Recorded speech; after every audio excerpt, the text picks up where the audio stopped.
Hello, my friends, and welcome back. Thank you very much for being with me again today.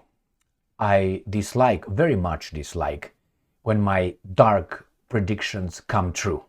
I like when my good, beautiful, optimistic predictions come true, which is rarely. Not that they don't come true, but my predictions are mostly, hey, we're going to get fucked up here. And I think this is a prediction that is confirmed to me. Let me show you. And that is, in one of my videos on the 14th of December, I claimed this. Israel plans fulfill in the Middle East. Iran's is next. Trump serves masters and get US in war with Iran.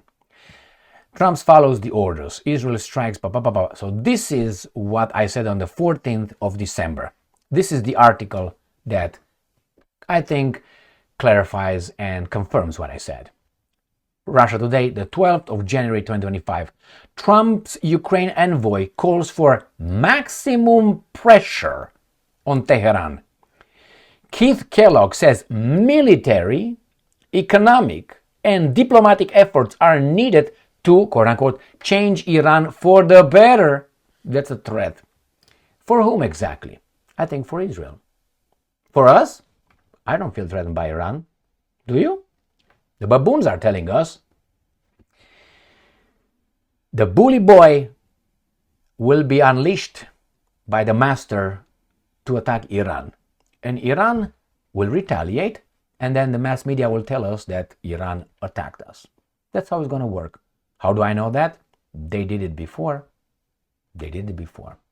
So let's read this article here. And I'm going to show you what Tehran is doing.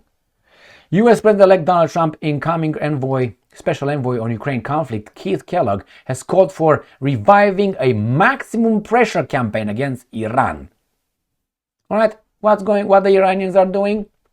Sputnik, 3 hours ago today on the 12th of January, they are getting ready to be attacked.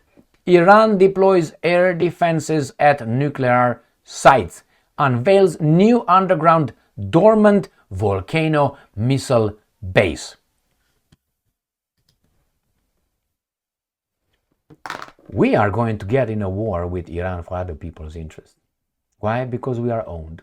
That's what I think. That's my gut feeling. Maximum pressure.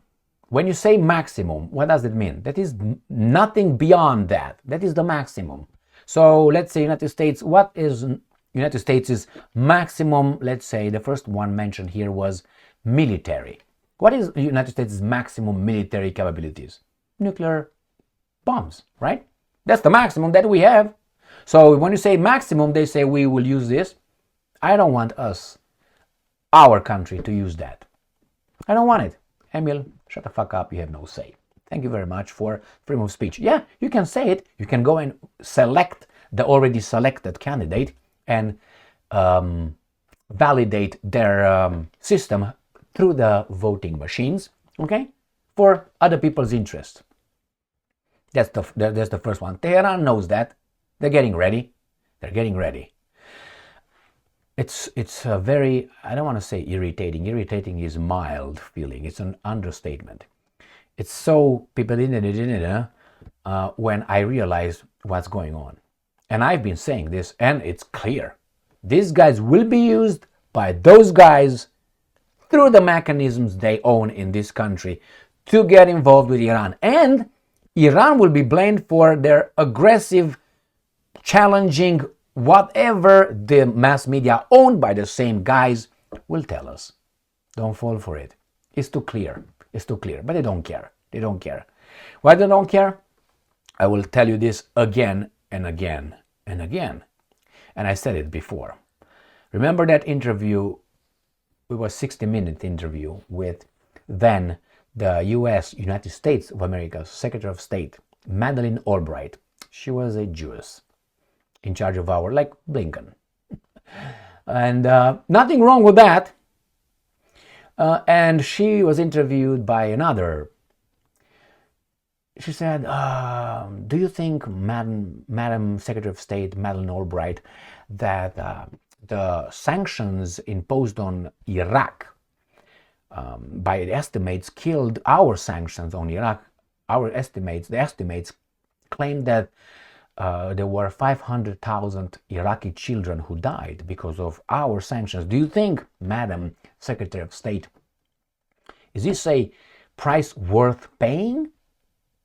And Madeleine Albright, looking at the other one, said, yes, I think it's a price worth paying. For whom? For the Iraqi children. That person, that Secretary of State, Madam, we're told that women are more compassionate and all that. Some are not. She didn't blink when she said, it's price worth paying. 500,000 children, not adults, children. So do you think these guys will care for the Ukrainians, for the Romanians, for the Poles, for the Baltic states, for anybody? 500,000. So for me, that was a door that was already closed and locked, like in the medieval times. Not with like you cannot open that again. It was clear for me. There was no turning back to understand what criminals could get in power. Remember, she used the Americans again to destroy someone else's enemy in the region. Why do you think Iran will not have the same fate? Because it's bigger, 82 million people, because it's backed by the Russians, because the Russians have an agreement now. They have a treaty that will sign, I think is going to be signed this month, between the president of the Russian Federation and Iran, People's Republic of Iran. Do you think that's going to matter? Okay, so let's say that's signed, which means if they attack you, Iran, Russia will hit your enemies with nuclear weapons. Remember, it's in their doctrine. Do you think when the Americans will create something like the Gulf of Tonkin, or I don't know, Israeli intelligence will tell us that we have an imminent threat from Iran who's ready to launch some dirty bomb somewhere, we have to strike now, right? Preemptive strike. Remember that one? Yeah, okay, the same thing was used with Saddam Hussein. When we're going to get information, the mass media will go in overdrive to tell you, we got to react, man. And you're going to have all these experts, analysts, and others telling you that if that doesn't happen, Iran, the bad people, will fuck us up. And why? Why? They hate our way of life. That's exactly what it was told to us. But why did they hate us? Why did they attack us? Not because we do what we're about to do. No. It's because our way, they hate our freedom. Do you remember that in 2001, after September 11 attacks? They hate our freedom. They don't give a fuck about your freedom. They want you out of their culture and their countries.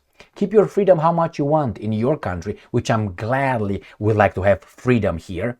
No. We want to impose someone else's interest over there. The promised garbage. So, my friends, it's going to happen. It's going to happen the same way. And they're going to say, we need to do it. What are they going to do? Let's say the Americans are starting bombarding Iranians. The Iranians are going to start bombarding Israel and probably some American sites in the Middle East. We will say, a day that lives in infamy. We have to react. Iran attacked us. And then everybody's going to be like, well, we're going to do it. And they're going to do it. And the Russians have to react. For whom exactly? For whom?